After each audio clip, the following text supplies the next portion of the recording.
Hello and welcome to Real Economy. Since the start of Russia's war in Ukraine, almost 6 million people have fled across the border into neighbouring countries like here in Romania. In an historic move, the EU has given them the right to live and work across the EU for up to 3 years.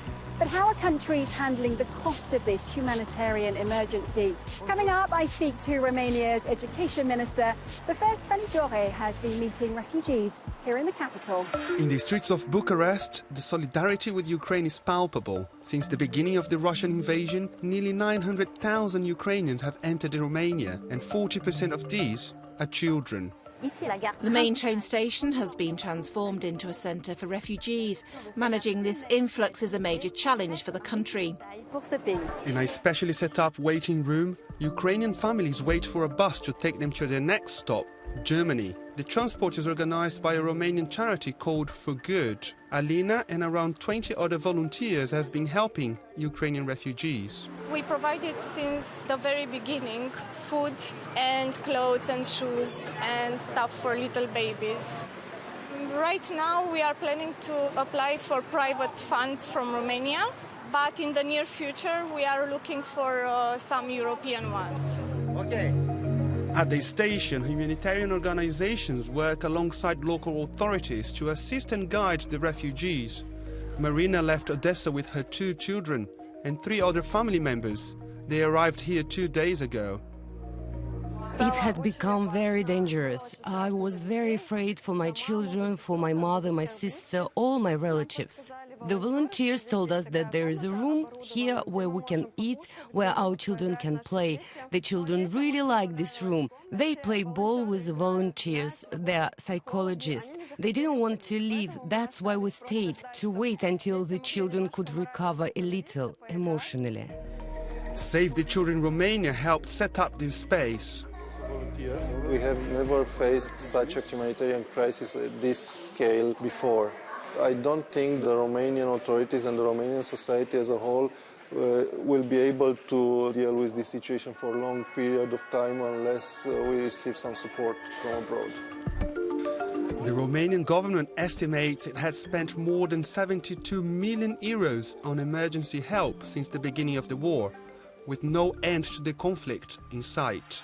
As frontline countries like Romania find their public finances stretched, what EU help is available to them? Here's your crash course. The EU has freed up several billion in unused money for Europe's regions to be spent on emergency help for Ukrainian refugees. Known as the Cohesion Fund, it includes finance from the European Social Fund and FED. It can be spent on things such as temporary accommodation, food, blankets and clothing, psychological counselling, medical care and education. And governments can claim back money already spent. In addition, 10 billion euros of pandemic recovery funds, known as REACT EU, is available. Some 3.5 billion euros has already been paid out. To talk more about those funds, I'm going to speak to the European Commission's Director General for Employment, Social Affairs and Inclusion. Thank you for joining us. The funding being offered at the moment is money being reallocated from elsewhere. There are calls for fresh EU money to help cope with this crisis. The 7-year budget that started in 2021 was made for peace. Nobody envisaged, as we were negotiating that budget, that there would be a war in Europe. So I think it is fair to say that the budget that we have now wasn't really made for the situation in which we find ourselves. What the European Commission is doing is to use all the flexibilities, all the margins that are there in the budget. Where the European Union has much more funding available is in what we call the cohesion funds. We've strongly motivated and encouraged the member states to use the money still there and made it very easy to spend it. How should NGOs and charities access EU funding? We pay into the bank account of the member state, and it is then for the member state to make sure that the beneficiary does indeed get the money that it's entitled to, and this we check. And there's also a requirement for the member states to make it very clear who's in charge. Back here in Bucharest, that support for NGOs and government departments is vital for helping child refugees. Out of the total Ukrainian refugees who entered Romania, around 80,000 have stayed, including around 36,000 children. In this primary school, Anastasia has set up 8 classes thanks to the rooms made available by the Ministry of Education. We now have 264 children and about 900 in the waiting list. All these kids came here because they need education and they want to get education in Ukrainian. We're opening a new school next week and all teachers here have been volunteering for 2 months.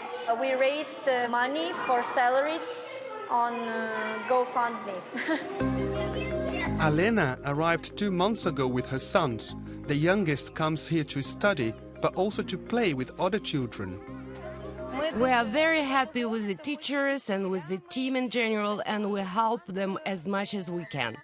We are very grateful to Romania, to this country, and to all these people who help us in these very difficult times. Alena dreams of returning home, as does Anastasia, who is already organizing the reconstructions of their school in Ukraine. As Ukrainians dream of the future, I'm here to speak to Romania's Education Minister about the current situation. Minister, welcome to Real Economy. Romania is seeing many Ukrainian children arrive, often unaccompanied. What is your department doing to help them right now? The Romanian government adapted the legislation very early on so that all refugee children are able to have exactly the same rights as Romanian children. The only hurdle to overcome is the linguistic barrier, which is why Romanian authorities are concentrating efforts on providing Romanian language classes. As this conflict continues, more support will be needed. What do you have planned and how do you finance all of this? In Romania, we have a unique opportunity, the Educated Romania project, initiated by the President. It aims for a profound reform of the education system. We have €3.6 billion budget for education reforms. The existence of this project means that we are able to offer better and more efficient integration and support for Ukrainian children. EU Commission collaborations and EU funds we have at our disposal, including those outside the recovery plan, are also sources of finance. Minister, many thanks indeed for joining us on Real Economy.